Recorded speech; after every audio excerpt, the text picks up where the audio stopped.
Ini memberikan satu pelajaran kepada kita bahwa ketidaktaatan akan membawa kepada bencana. Ketidaktaatan akan membawa kita kepada kehidupan yang penuh dengan kesengsaraan. Kalau kita lihat begitu beda jauh ya, pengalaman Abraham. Kalau kita melihat Abraham begitu dia menurut kepada pengaturan Allah. Abraham dia begitu patuh kepada Allah. Maka apa yang Abraham alami? Berkat yang Tuhan berikan di dalam kehidupan Abraham. Dan begitu banyak lagi tokoh-tokoh yang lain di dalam Alkitab. Mereka yang hidup di dalam pengaturannya Allah, mereka diberkati. Saudara ingat bagaimana Yusuf? Walaupun mengalami banyak persoalan, banyak mengalami masalah, tetapi dia terus mau hidup di dalam kehendak Tuhan. Dia mau terus bertahan sesuai dengan rencana Allah. Sehingga saudara, Yusuf menikmati berkat. Daud, Daniel, dan lain-lain saudara. Tokoh-tokoh di dalam Alkitab kalau kita belajar, kalau kita pelajari semuanya, kita lihat ketaatan mereka menghasilkan berkat yang luar biasa. Hidup di dalam pengaturan Allah itu adalah sebuah kehidupan yang diserahkan sungguh kepada Tuhan secara penuh. Daging lemah, tubuh kita ini lemah. Tetapi saudaraku, kalau kita serahkan sungguh kepada Tuhan, tunduk kita taklukkan hidup ini kepada Tuhan, maka bukan kekuatan kita lah yang mampu, tetapi kekuatan oleh Roh Kuduslah yang memampukan kita, sehingga kita dapat bertahan, kita dapat berjuang melawan setiap keinginan daging ini. Sehingga kita tunduk pada pengaturannya Allah. Kita tunduk kepada apa yang Tuhan inginkan. Dengan kekuatan kita, saudara, secara manusia ada banyak tantangan, ada banyak yang mungkin buat kita lemah, tidak kuat, tidak mampu. Tetapi Tuhan, segala perkara dapat kita lakukan bersama Tuhan. Haleluya. Hidup di dalam pengaturan Allah berarti kita mau hidup di dalam ketentuan-ketentuan Allah. Nah, saudara yang kekasih di dalam Tuhan, bagaimana untuk supaya kita hidup di dalam pengaturannya Allah, hidup di dalam aturan mainnya Allah?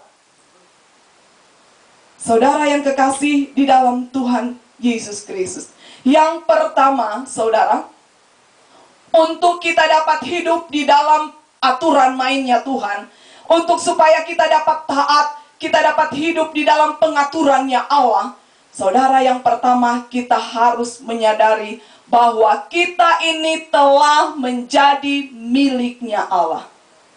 Amin. Saudara milik Tuhan. Amin. Amin. Saudara, Allah hanya mau mengatur, Allah hanya mau merancangkan sesuatu yang baik bagi umat pilihannya kepada anak-anaknya. Di dalam 1 Petrus pasal 2 ayat 9 dikatakan di sana, 1 Petrus pasal 2 ayat 9, tetapi kamulah bangsa yang terpilih, imamat yang rajani, bangsa yang kudus, umat kepunyaan Allah sendiri, supaya kamu memberitakan perbuatan-perbuatan yang besar dari Dia, yang telah memanggil kamu keluar dari kegelapan kepada terangnya yang ajaib. Saudara yang kekasih di dalam Tuhan Yesus Kristus, kita adalah umat pilihan Allah. Kita sudah ditebus dengan darah Yesus Kristus. Dikatakan kita dibayar lunas. Saudara dan saya ini adalah milik Tuhan. Kita sudah menjadi milik Tuhan.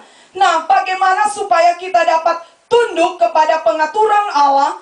Mari posisikan hidup kita bahwa hidup kita ini adalah milik Tuhan.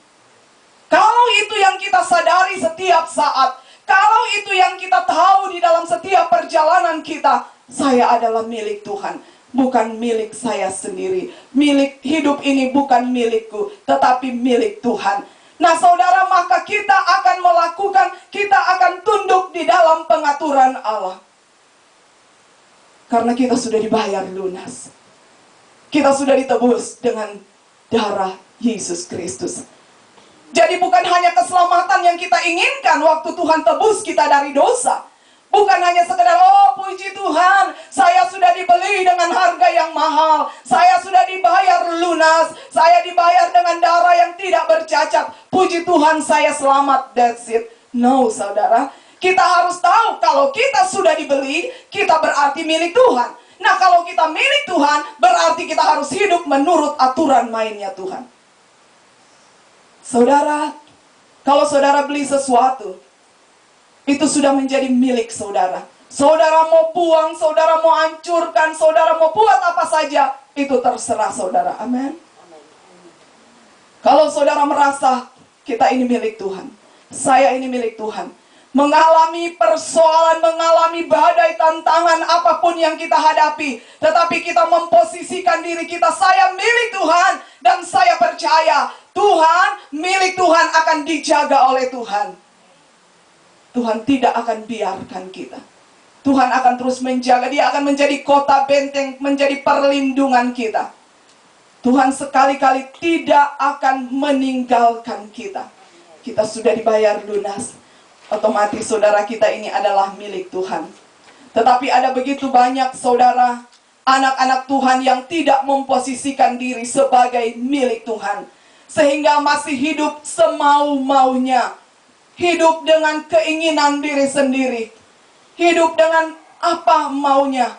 Nah saudara yang kekasih di dalam Tuhan, Tuhan tidak akan mengatur, Tuhan tidak akan memberikan satu peraturan, tidak akan merancangkan sesuatu yang baik kalau kita tidak memposisikan diri ini sebagai miliknya Tuhan. Kita tahu, kita sadar, tetapi kita tidak membawa diri kita ini, saudara, sebagai anak Tuhan. Kita tidak mengakui itu. Saudara, jangan pernah mimpi kita ada di dalam pengaturan Allah. Jangan pernah mimpi kita mau menikmati berkat Tuhan. Karena hanya orang-orang yang memposisikan diri, yang sadar betul bahwa dia itu milik Tuhan, dialah yang akan menikmati setiap rencana Tuhan yang indah. Saudara, janji Tuhan, kalau kita meresponi panggilan Tuhan, kalau kita meresponi apa yang menjadi keinginan Tuhan sebagai milik Tuhan, maka di dalam Matius pasal 6, saudara, ayat yang ke-28 dikatakan, dan mengapa kamu khawatir akan pakaian? Perhatikanlah bunga bakung di ladang yang tumbuh tanpa bekerja dan tanpa memintal. Namun aku berkata kepadamu, Salomo dalam segala kemegahannya pun tidak berpakaian seindah salah satu dari bunga itu. Jadi jika demikian Allah mendandani rumput di ladang yang hari ini ada dan besok dibuang ke dalam api, tidakkah ia akan terlebih lagi mendandani kamu, hai orang yang kurang percaya? Sebab itu janganlah kamu khawatir dan berkata, apakah yang akan kami makan? Apakah yang akan kami minum? Apakah yang akan kami pakai? Dan selanjutnya saudara bisa lihat di sana. Saudara, dijelaskan bahwa kita ini lebih dari bunga bakung yang didandani Allah. Amin. Saudara, melebihi Salomo dikatakan kita sangat berharga di mata Tuhan. Saudara, hal ini ditunjukkan dengan berbagai pernyataan saudara yang dapat kita temukan di dalam Alkitab. Begitu banyak janji-janji Tuhan di dalam kehidupan kita. Dikatakan rambut yang jatuh pun Tuhan tahu, saudara. Terhitung oleh Tuhan. Dikatakan kita adalah biji mata Allah. Itulah yang Tuhan posisikan kita sebagai anak-anak Tuhan. Tetapi seringkali kita yang sebaliknya. Kita tidak membawa hidup kita ini sebagai miliknya Tuhan. Sehingga kalau kita mengalami sesuatu, seringkali kita berontak, seringkali kita protes, seringkali kita marah, kita kecewa. Saudara yang kekasih di dalam Tuhan, posisikan dirimu sebagai milik Tuhan. Dan saudara imani kata Tuhan, janji Tuhan, Tuhan tidak sekali-kali meninggalkan engkau. Dia yang akan berperkara di dalam kehidupanmu. Apapun yang menjadi persoalanmu, kalau engkau milik Tuhan, Tuhan yang akan jaga engkau. Kalau saudara mempunyai satu barang yang indah, saudara akan jaga sedemikian rupa. Kalaupun itu rusak, saudara akan usahakan supaya itu dapat dibenarkan. Saudara akan berusaha, mungkin saudara bawa kemanapun untuk dapat membetulkan